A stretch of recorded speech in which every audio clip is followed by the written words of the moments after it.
Mais bien avant de rentrer là-bas, quand tu prends Laylatul Isra ou Al-Mihraj, Laylatul, ça fait 4. Quand tu prends Al-Isra, ça te donne 7. Quand tu prends Al-Mihraj, ça te fait 8. 8, 7, 4, ça fait combien? 8 plus 7, ça fait combien? 15. Plus 4, là, ça te donne combien? Ça fait 19. Donc les 19 comment dirais-je, Najmi, en sorte Najmi là, où Allah parle d'Isra ou l'ascension du prophète sallam là, correspond directement à Laylatul Isra ou al-Mihraj. Si tu n'as pas compris ça, si on enlève Laylatul, on prend Isra ou al-Mihraj, ça fait 15 aussi. Donc 8 plus 7, ça fait 15. Et ces 15 là correspondent directement à, comment dirais-je, à Suratul Najmi. Najmi, dans la spiritualité, quand on dit Najmi, ce sont les étoiles. En islam, le prophète sallam dit, lui c'est Sahaba là, il dit Asahabi ke an nujum bi ahi itadaytum tadaytum. Il dit mes Sahaba sont comme des étoiles. Qui parmi ces Sahaba là tu seras guidé? Qui parmi ces Sahaba là tu seras guidé? On sait qu'en islam, quand on parle d'étoiles là, si on veut se référer directement aux étoiles qui sont là, c'est vrai, c'est bon, ça peut nous donner guider. Mais aujourd'hui, avec la spiritualité, avec ce que l'islam nous enseigne et ce que le prophète nous enseigne, le prophète veut nous enseigner en réalité que les personnes qui viennent derrière lui là, ce sont des étoiles, ce sont des personnes qu'on doit suivre. Donc voilà le sens des sortes de Najmi. Voilà pourquoi le nombre de ces personnes-là fait 15. Quand tu prends après le premier mois, tu comptes ces personnes-là jusqu'au dernier réformateur, là, ça te donne 15. Dans d'autres calculs, ça fait 19. C'est la manière de calculer. Si tu veux prendre les lettres et les personnes, ça fait 5 au temps du prophète. Lui, Abou Bakr, Omar, Ousmane, Ali, ça fait 5. Les 12, ça fait déjà combien? 17. Plus les 2 à la fin, ça te fait 19. Donc ça correspond directement aux 19 de la sourate Al-Najmi, les 19 versets, et ça correspond aussi aux 19 de Laylatul Isra wal-Mi'raj. Les 19. Quand tu prends aussi 15, 15 là aussi va te montrer quoi? Le siècle du prophète Mohammed sallallahu alayhi wa sallam et les 12 personnes qui viennent après. Et en plus les 2 qui viennent à la fin là, ça te donne 15. Et les 15 là encore correspondent comment dirais-je, à Isra ou al-Mihraj. Si tu enlèves les îles là-dedans, ça fait Isra ou al-Mihraj. Bon, alhamdulillah, tous ces détails-là pour montrer la beauté du Saint-Coran, que rien n'est hasard, tout est bien placé là où ça doit être placé. Et il y a des connaissances avec des numéros, avec les lettres dans le Coran que Allah subhanahu wa ta'ala révèle à qui il veut, comme il veut. Alhamdulillah Rabbil Alamin. Maintenant, revenons maintenant à l'histoire d'Isra wal Mi'raj. Vous savez, le prophète Mohammed n'a pas marché avec l'ange Gabriel, comme il a dit. Ils n'ont pas marché, ils sont montés sur quelque chose. Sur une monture. Et cette monture-là, c'est quoi? C'est El Bourak. Bourak, pour comprendre un peu Bourak, cette monture-là, c'est que c'est en réalité, c'est la spiritualité. C'est pas du physique au fait. Je ne veux pas rentrer dans le côté physique là, mais je veux montrer qu'au fait là, ce qui s'est passé là, Isra wal Mi'raj, en réalité c'est le spirituel pur. Donc l'islam nous amène à travers même cet événement là, d'élever le niveau, d'arriver encore au niveau supérieur de la créature, si tu veux, humaine. C'est ce que l'islam veut nous enseigner. Voilà pourquoi le Bourak dont il est question ici, ça vient du mot Barak. Barak c'est l'éclair. C'est-à-dire sa vitesse là est semblable à la vitesse de l'éclair. Je crois que si je ne me trompe pas, la vitesse de l'éclair c'est 300 000 km par seconde. Donc là où ses yeux arrivent là, où son regard atteint, c'est comme ça, lui aussi se déplace. Donc là où il regarde là, c'est comme ça, il tombe là-bas. Donc voyage de 1 mois là, lui peut faire ça en 1 seconde. Voyage de 1 mois, il peut faire ça en 1 seconde. Donc, si on veut t'expliquer l'histoire même de Isra ou al-Mi'raj, moi je crois que même 1 an ou 10 ans, on peut pas faire ça en 10 ans. C'est trop long. C'est trop long. Et puis quand on te parle des cieux dont on parle ici, la distance entre la terre et les cieux là, si tu veux regarder là, lui il allait faire jusqu'à 7. Jusqu'à même aller au-delà de ça. On dit même ce qu'il a fait. de la terre jusqu'au premier ciel là, jusqu'au septième ciel là. Il a fait son plusieurs encore de cela de montage jusqu'à aller à la rencontre de Allah subhanahu wa ta'ala. Pour dire qu'au fait là, ça relève de la spiritualité, ça n'a rien à voir avec du physique. Voilà pourquoi dans les écrits, on dit lorsque le prophète partait, que l'arbre, il y avait un arbre qui était là, qu'il a touché l'arbre. Et il est parti. Il a fait tout ce voyage jusqu'à l'ascension, jusqu'à la rencontre d'Allah subhanahu wa ta'ala. Et puis il est retourné. Donc au moment où il a tapé là, la feuille n'a pas encore fini de bouger. Et puis il est revenu. Donc si ce n'est pas du spirituel là, tu es sûr que ça c'est du physique. Du physique, tu vas taper. Le temps de faire tout ça là. Fait un moment dans s'arrêter, ou bien il doit tomber. Mais la feuille n'est pas tombée. Et puis la feuille n'a pas cessé de bouger. Donc on veut parler ici de la spiritualité pure. Maintenant, Bourak, là, quand vous regardez, on dit qu'il a l'état animal, l'état humain, et puis il a l'état angélique, puisqu'il a des ailes, et puis il a le visage d'un être humain, et puis il a les pattes, il a le corps de l'âne, si je ne me trompe pas. Mais aujourd'hui, là, grâce à la communauté islamique Mohammedia, on a compris que dans Bourak, là, l'état animal qui est en lui, l'état humain qui est en lui, et puis l'état angélique qui est en lui, en réalité, veut nous enseigner quelque chose. En l'homme, il y a ce qu'on appelle l'inconscient, il y a ce qu'on appelle le conscient, et puis il y a ce qu'on appelle le subconscient. Tout ça se trouve en l'homme. Mais l'islam développe ça comment? Tu sais, il y a plusieurs qualités d'âme. Il y a les savants qui développent ça en 7 catégories. Mais en réalité, les sept catégories d'âme là, d'état d'âme, en réalité, ça peut se résumer en 3. C'est ce que le Coran même nous enseigne. Il y a nafsul amara bisoe, il y a nafsul lawama, et puis il y a nafsul mutma'in.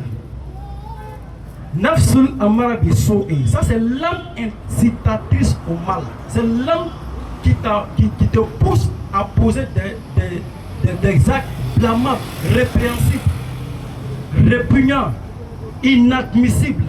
C'est cette âme-là qui te pousse à faire ça. Donc l'islam nous enseigne, il faut dépasser cet état d'âme-là.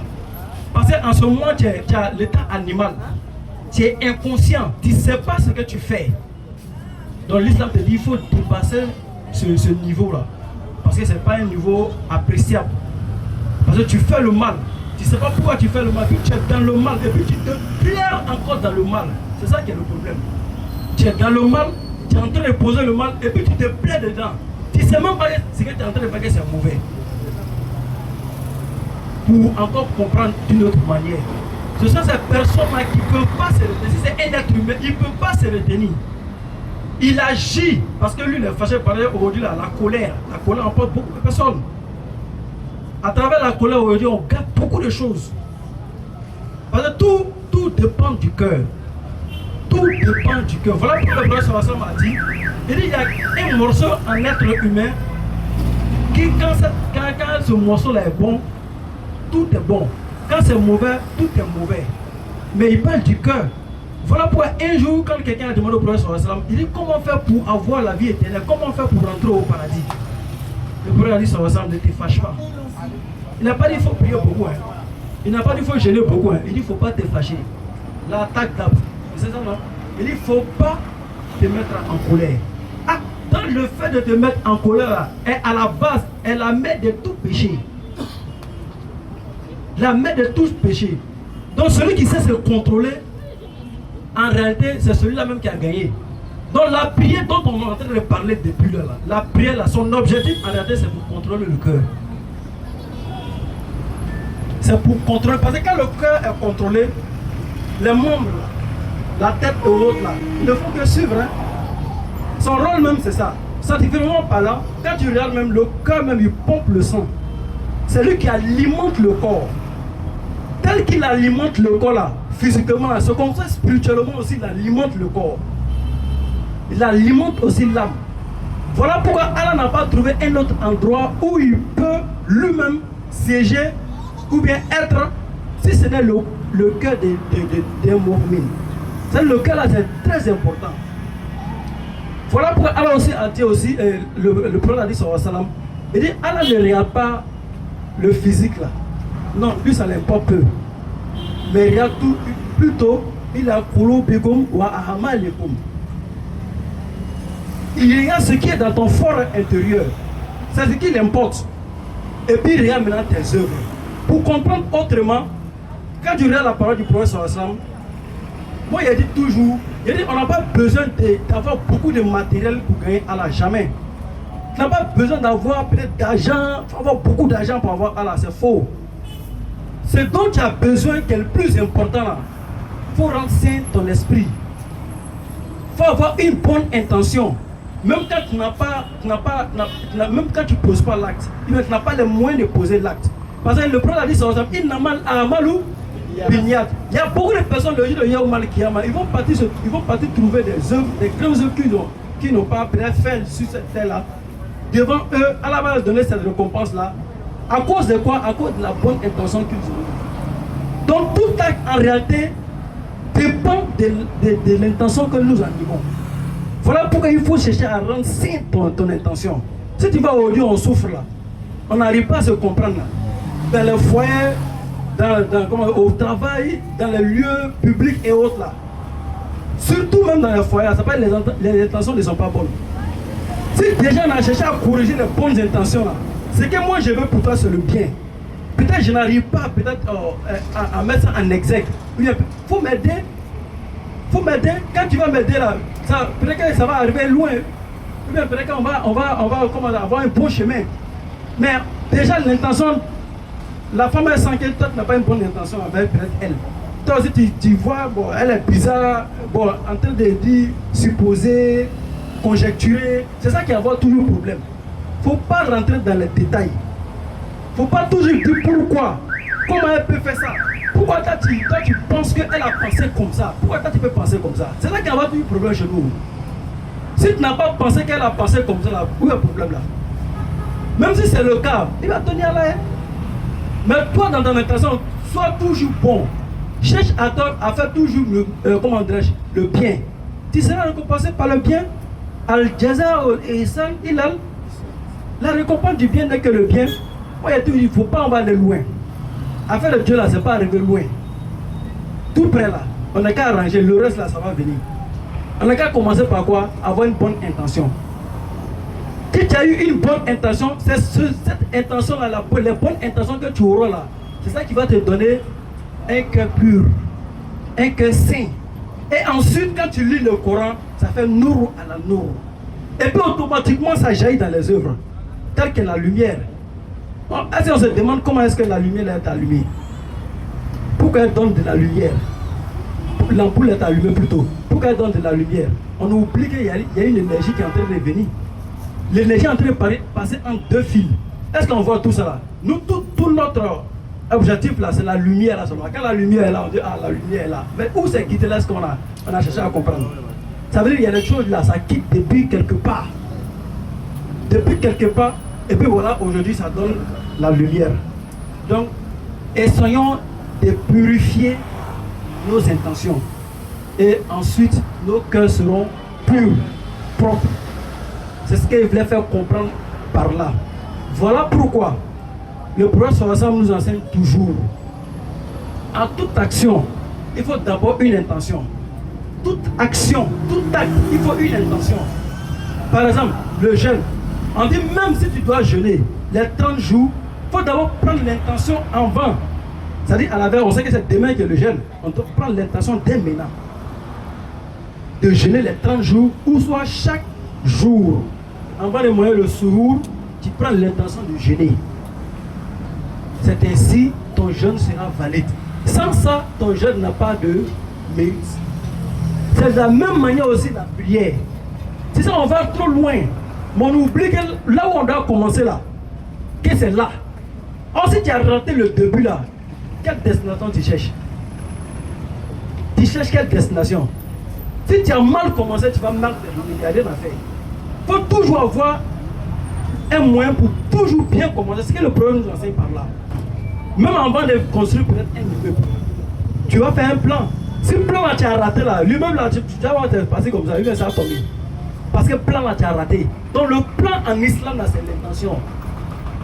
Corrige ton intention.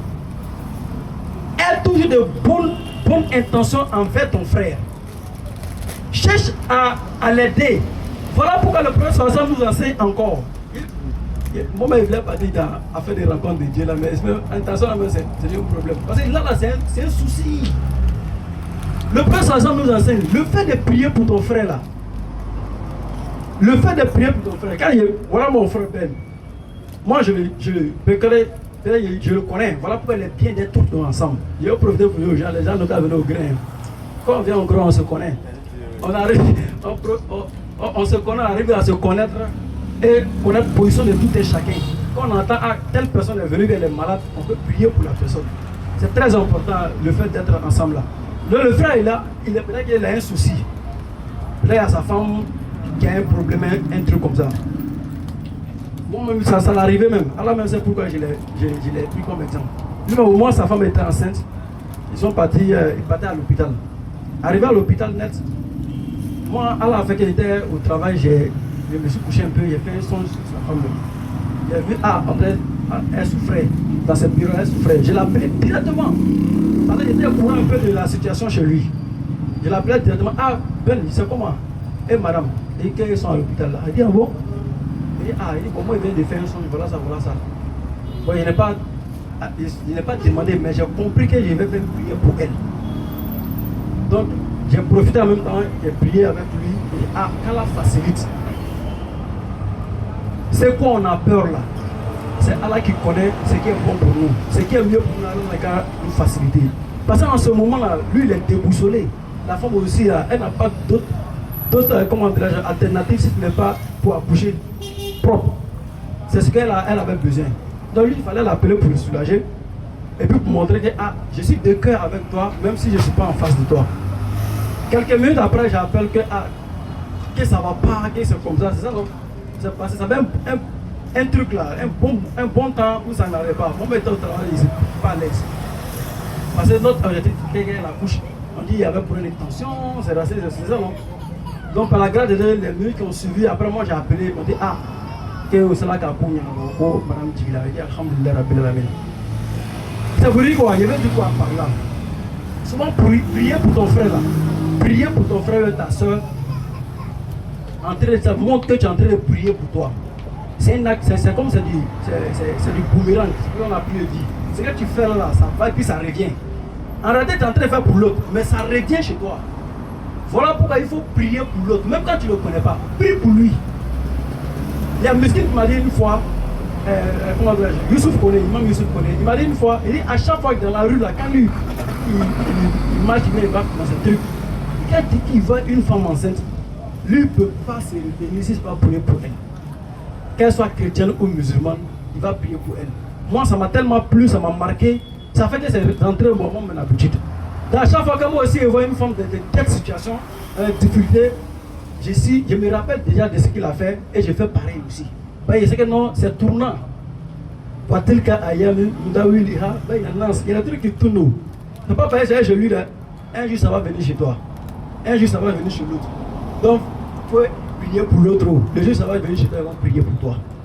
Donc, quand on donne une bonne compréhension. Amen. Donc, c'est là Ali Radiallahu Anhu a dit. Il dit, tu n'as pas besoin de prier pour toi quand tu pries pour ton frère. Il dit, tu n'as pas besoin de prier pour toi quand tu pries pour ton frère. On peut, toi-même, souvent, il faut t'oublier. Peut-être que tu as la situation de quelqu'un, des personnes en tête, comment dirais-je, tu connais la situation de certaines personnes dans le groupe ou bien un truc comme ça. Tu peux dédier une nuit pour cette personne-là. On est en train de parler d'Israël ou Al-Bidya, tout ça là. Tu peux dédier une nuit pour cette personne. Allah, bon, cette nuit-là, moi je me lève à cause de telle personne. Allah, pardon, résout ses problèmes. Fortifie-le. Ou bien, en tout cas, trouve une solution pour lui, en fait, qu'il puisse sortir dans cette situation-là. Parce que lui, il ne dort pas, moi, il ne dort pas. Parce qu'un musulman ne peut pas dormir alors que ton frère, il souffre à côté. C'est impossible. C'est inadmissible, ça ne peut pas marcher. Quelqu'un ne peut pas dormir à côté, dans la faim, alors que tu es en train de remplir ton ventre. Ça ne peut pas marcher aussi. Donc c'est ce qu'il faut comprendre dans l'islam. C'est ça là qu'on appelle l'islam là. Sinon on voyait là, si on parlait, vous voyez, il est parti là, il est monté là. Mais attention, attention, le prophète là, il s'est donné à Allah subhanahu wa ta'ala. Voilà qu'on dit subhanallazi asra bi abdihi, bi abdihi. Ils n'ont pas dit son nom. Ils n'ont pas dit avec Mohammed. On dit bi abdihi. La servitude, le serviteur qui, Mohammed, il s'est donné à Allah. Il s'est anéanti à Allah. Il s'est lui-même oublié pour donner vie aux gens. Il s'est mis dans la faim pour donner de quoi manger aux gens. Mais pourquoi Allah ne va pas lui donner une telle récompense? Est-ce qu'on sait que non, c'est une récompense qui était donnée au prophète Mohammed qui est en réalité Isra ou Al-Miraj là. Il a vécu. Il y a des moments qui sont passés, qu'il avait tellement gêné, qui était vraiment très difficile. Donc il fallait qu'Allah le récompense de cette belle manière-là, en faisant Isra ou Al-Miraj. Mais c'est une grâce qu'Allah a octroyée au prophète Mohammed sallallahu alayhi wa sallam. Il n'a pas donné à un prophète passé, même si quelqu'un de lui-même n'a pas avoir ce genre de grâce-là. Donc pour dire en réalité, faut qu'on va loin. Il faut qu'on arrête de quitter dans l'état animal là. Il faut qu'on va plus loin. Voilà pourquoi il faut partir. L'âme qui est appréciée auprès de Allah, on appelle ça Nafsul Lawama. Ça c'est l'âme qui dit pourquoi je n'ai pas fait beaucoup. Pourquoi je n'ai pas fait beaucoup. Si je savais, j'allais encore multiplier. Si je savais, j'allais encore. Lui regrette. Lui se blâme. Lui dit pourquoi pas ajouter. Même quand il donne 1000 francs au dit comme sacrifice, quand il se retourne, il pense que c'était un grand jour. Je n'avais que 1000 francs. Si j'avais, j'allais donner. Si j'avais, lui son intention c'est ça. Quand il pose un acte qui n'est pas normal, un acte répréhensible, qu'est-ce qu'il fait? Il dit si je savais, je n'allais pas passer par là. Peut-être que c'est en passant par là que je suis tombé. Si je savais, je n'allais pas rencontrer cet ami-là. Peut-être que c'est quand j'ai rencontré cet ami-là que j'ai eu ce problème. Donc lui, c'est l'absolu lawama. Ça c'est l'âme qui est mieux par rapport à l'autre. Mais on va à Nafsul Mutma'inna. Ça c'est l'état angélique. Nafsul Mutma'inna, tu as atteint un niveau où tu ne désobéis plus. Tu ne fais que obéir à Allah subhanahu wa ta'ala. Tu ne fais que pour Allah. Tu ne fais que pour Allah. Même de Allah, même à Allah, toute ta vie c'est ça. Tu vis pour Allah. En réalité même, c'est ce que aussi la prière nous montre. La prière dont il a dit là, l'intention qu'on lit avant de rentrer dans la prière, c'est quoi? Inni wajjahtu wajhiya lillazi fatara as-samawati wal arda hanifan wa ma ana minal mushrikin. On ajoute là inna salati wa nuski wa ma yahya wa ma mati lillahi rabbil alamin. Au fait, tu es en train de t'anéantir devant Allah subhanahu wa ta'ala comme un cadavre avec celui qui est en train de le laver. Ta maître n'a pas de choix. On peut te tourner comme on veut là. C'est comme ça que tu deviens en toi et puis c'est comme ça que tu deviens devant Allah. Tu deviens comme un cadavre. Tu es au service d'Allah subhanahu wa ta'ala. Toi tu n'agis que par Allah. Tu n'agis que pour Allah. Tu n'agis que pour le plaisir d'Allah, que pour la face d'Allah. Arrêtez même Isra ou Al-Miraj, c'est ce qu'il savait nous montrer. Isra ou Al-Miraj doit entrer par là, c'est ce qu'il veut nous montrer. Voilà pourquoi quand tu regardes l'état mutma'inna là, on dit ya ayyatuha an-nafsul mutma'inna irji'i ila rabbiki radiyatan mardiyya fadkhulu fi ibadi wadkhulul jannata. Lui on ne demande pas, lui va au paradis direct. Que face à qu'on arrive à ce niveau-là, Inch'Allah. Amen. Donc c'est ça, les francophones et à l'école on est dans le subconscient. Mais il n'a pas fini. Dès là déjà, il est parti faire prier les prophètes. Plus de 124 000 prophètes pour montrer que c'est l'imam Moussaline. Seydou Bachar, Afdal Kalk, Muhammad Rasulullah. Sallallahu alayhi wa sallam. C'est ce qu'Allah voulait montrer parce qu'il dit l'île Nouriyahu min ayatina. C'est pour nous montrer nos merveilles. Quand on a fait ce voyage là. Mais de voyage de là de un point A à un point B. Et puis de là encore, il doit partir, comment dirais-je, à la rencontre de son créateur. Pourquoi Allah a fait visiter ces prophètes-là? Pourquoi? Parce que les gens n'expliquent pas. Hein. Ils ont écrit, il est passé la vie à Adam, il est passé la vie de telle personne. Mais c'est pourquoi? C'est pourquoi qui fait que c'est intéressant. Sinon, si on s'arrête de la vie à Adam et la vie d'Adam, pourquoi? Et pourquoi? Est-ce qu'il était obligé de passer par là même? Pour voir Dieu, il peut passer directement au fond, puis il s'en va Dieu. Mais pourquoi il est passé par là? Il y a des enseignements. Adam, c'est Sayyidul Bachar. Lui, il est assis en face de moi. C'est Sayyidul Bachar. Il est le père, le chef des hommes. On dit ça comme ça. Les gens disent le père de quoi là? Hein? C'est ça, quand Adam a dit. Adam a dit. Non, voilà, un truc comme ça. Que c'est du Bachar. C'est pour dire au fait, l'être humain, il a commencé quelque part, à partir de là. Mais quand il est dans le ventre de sa maman, il est déjà, il peut être, il y a déjà l'injection du sperme qui est là. Au fur et à mesure, c'est comme Alaka, Moudika, et puis jusqu'à là-bas. Ça devient quelque chose, ça dit, le corps est là, mais ce n'est pas animé. Le corps n'est pas animé. Il faut qu'il y ait la vie. Et pour qu'il y ait la vie, Fana Fatna, le Rohina. Il faut qu'on souffle l'esprit, l'âme. Voilà pourquoi quand il est parti au deuxième, c'est la vie qui. Il avait Isa qui est au Rohullah. C'est l'âme là qui lui a soufflé. Donc quand il y a l'âme, déjà il y a la vie. C'est ce qu'on appelle Yahya. La vie. Donc ce n'est pas du hasard qu'ils sont là-bas. C'est pour dire qu'il est au-delà de la création humaine. En réalité, même le prophète Mohammed, on ne doit pas le mettre parmi les hommes. On ne doit pas le mettre parmi les hommes. Il n'est pas l'homme, il n'est pas ange, mais il est moins de Dieu. C'est ça, l'homme. Ben l'habitude de dire ça. J'aime bien qu'il dit ça. Donc, de là, quand il est parti, il a vu qui?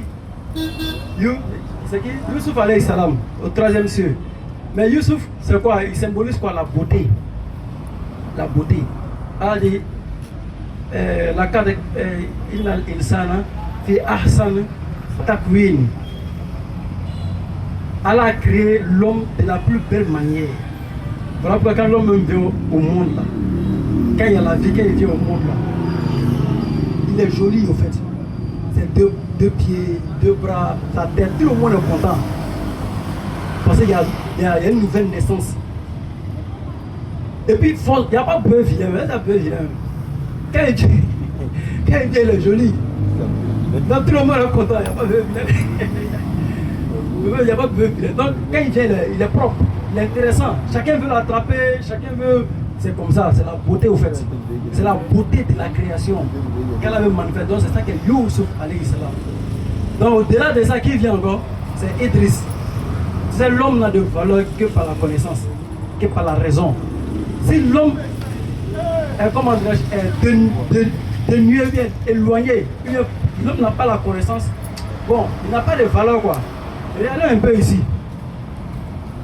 Aujourd'hui là, nous tous sommes des humains, hein, mais celui qui a la connaissance que toi là, il est au-dessus de toi. Ça c'est la loi de la nature. Il n'y a rien à faire quoi. Aujourd'hui, Alassane, c'est un être humain. Le président, c'est un être humain comme nous. Il a 2 pieds, 2 bras, tête, tout ça là. Mais il est différent de moi parce que ce qu'il connaît là, moi je ne connais pas. L'oni veut me reprendre niveau mina faut y plaire. Si tu veux avoir de la valeur dans ce monde là, il prend dans la subhanahu wa ta'ala, cherche à connaître. Cherche à apprendre. Qui parle de connaissance, cherche l'apprentissage. Qui parle de l'apprentissage, cherche à apprendre. Ne te limite pas à un âge que, ah bon, comme moi je ne peux pas partir à l'école, mes parents n'ont pas mis à l'école. Non, non. Profitez-en en même temps, les jeunes même qui sont là, profitez-en. Quand ton père te met à l'école là, profite, hein, parce qu'un moment viendra, tu as cherché ça, tu n'as pas gagné. Tu vas regretter.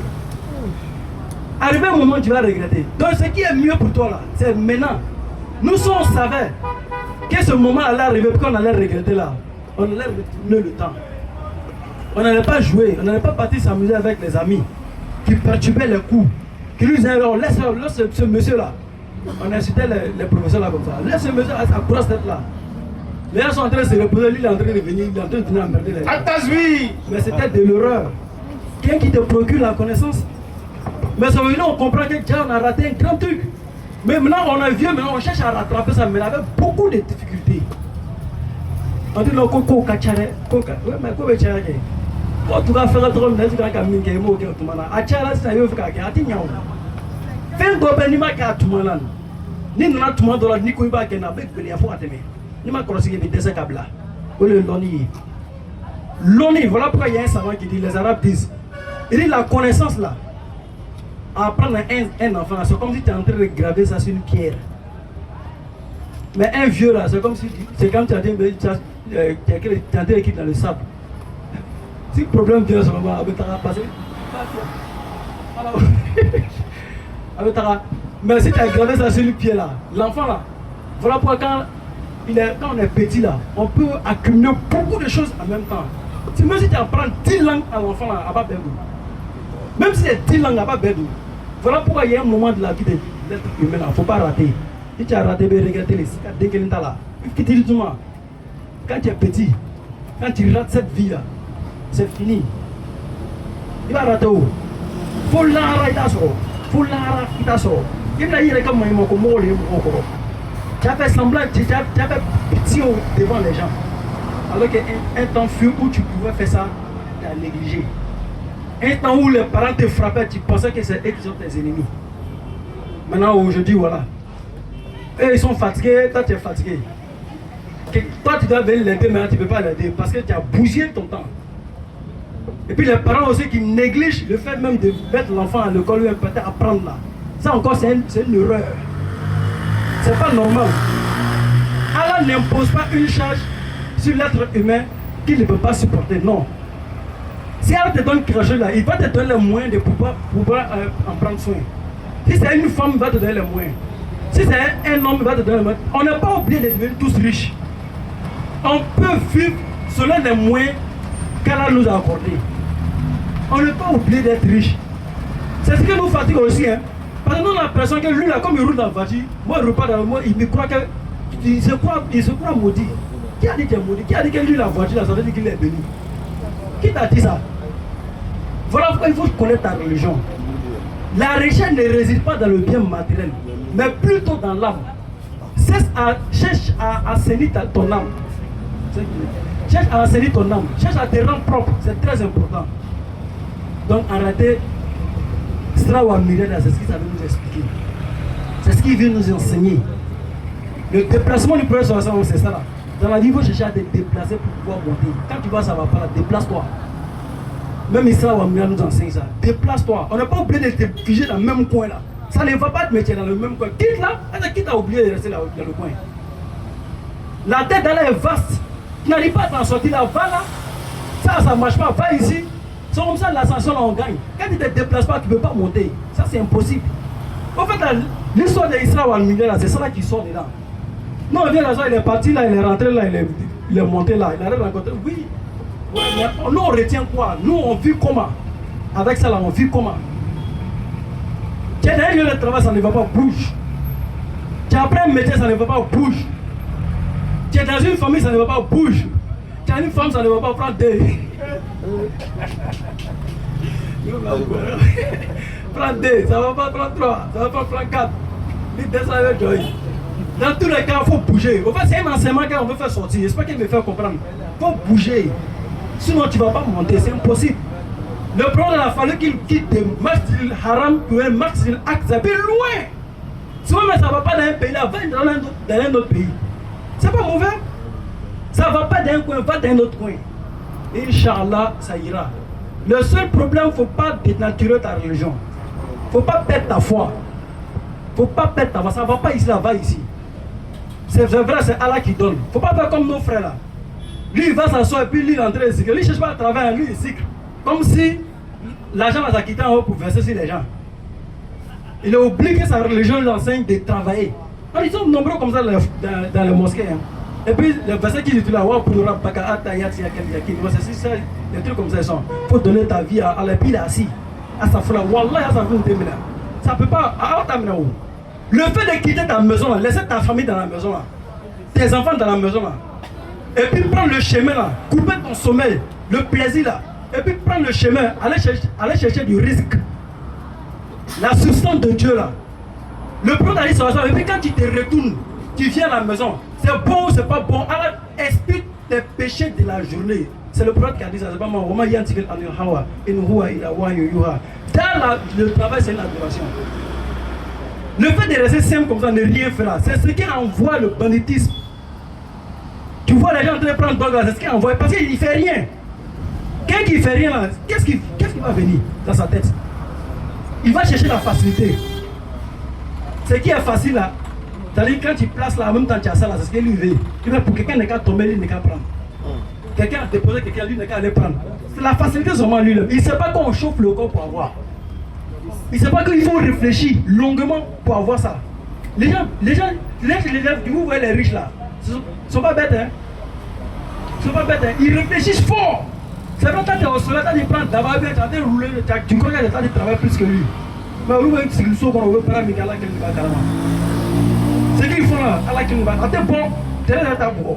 C'est Climazer que j'ai là à la maison. Mais attention, ce qu'il fait sur les réseaux sociaux pour gagner sa vie, il peut gagner plus de des millions par jour. Il n'y a pas de mois, hein, par jour. Il s'est fait des millions. Un Kalaka, un Kalaka, moi, tout dernièrement ici, j'ai découvert des trucs là. C'est pas les réseaux, les gens ça réussit. Hein. Mais nous, on est là, non, truqué, non, peut-être là-bas c'est de l'arnaque. Non, non, il y a le beau chemin. Les gens s'en sortent dans ça. Même on est en train de parler de ça à quelqu'un. Il dit, il a fait 3 mois, il a fait 300 et quelques mille. Il dit, mais il faut une formation de la chose. On te dit de faire une formation sur le truc e-commerce, vous devez savoir. Tu fais une formation dessus et puis on te montre comment aborder le monde, comment aborder les gens. Non, tu n'as si là, tu n'as pas dit ça, tu n'as pas dit ça, tu n'as pas dit ça. Tu as resté là, tu as perdu ta foi. Parce que quand c'est chaud, là, quand ça ne va pas là, quand tu n'as pas d'alternative, tu n'as pas le lieu de sortie dessus là, tu vas perdre ta foi. La foi là, ça s'entretient. Ça s'entretient. Ça s'entretient avec quoi? Avec ta propre abnégation, ton don de soi.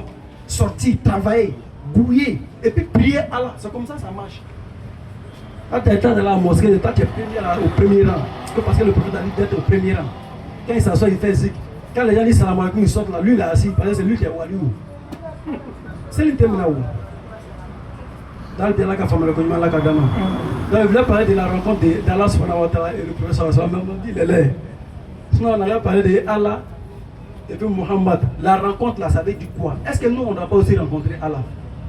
Est-ce que c'est cette faveur là, c'est attribué seulement au prophète sallallahu alayhi wa sallam? Mais nous aussi on doit jurer de ça. C'est une faveur qu'Allah donne au prophète sallallahu alayhi wa sallam. Donc il y a Fatiha après le prophète sallallahu alayhi wa sallam. Voilà pourquoi on dit Ihdina sirata mustaqim sirata allazina an'amta alayhim. Pourquoi on lit droit là? Moi, mais je déteste le fait de dire quelque chose et puis de ne pas voir ça en toi. Et bien, toi, tu dis seulement. Toi, tu n'es pas dedans. Hein? Toi, tu dis seulement. Tu n'as pas vécu l'expérience. Toi, tu es en train de dire seulement. Genre, il faut arrêter de dire. Il faut vivre la chose. Sois dans la chose pour pouvoir mieux expliquer. Voilà, toi-même, tu as fait quoi? Toi, tu es arrivé où? Tu as atteint quel niveau? Tu peux expliquer quoi à qui? Donc depuis longtemps, tu n'as pas encore fait ton Isra, tu n'as pas encore fait Mihraj. Mais on s'est expliqué là, on connaît où ça est dans le Coran. Alors qu'on a la possibilité de faire pareil. Qu'est-ce qui nous fait ça? On traite beaucoup de gars, beaucoup de poissons. Attention, il faut qu'on arrête ça.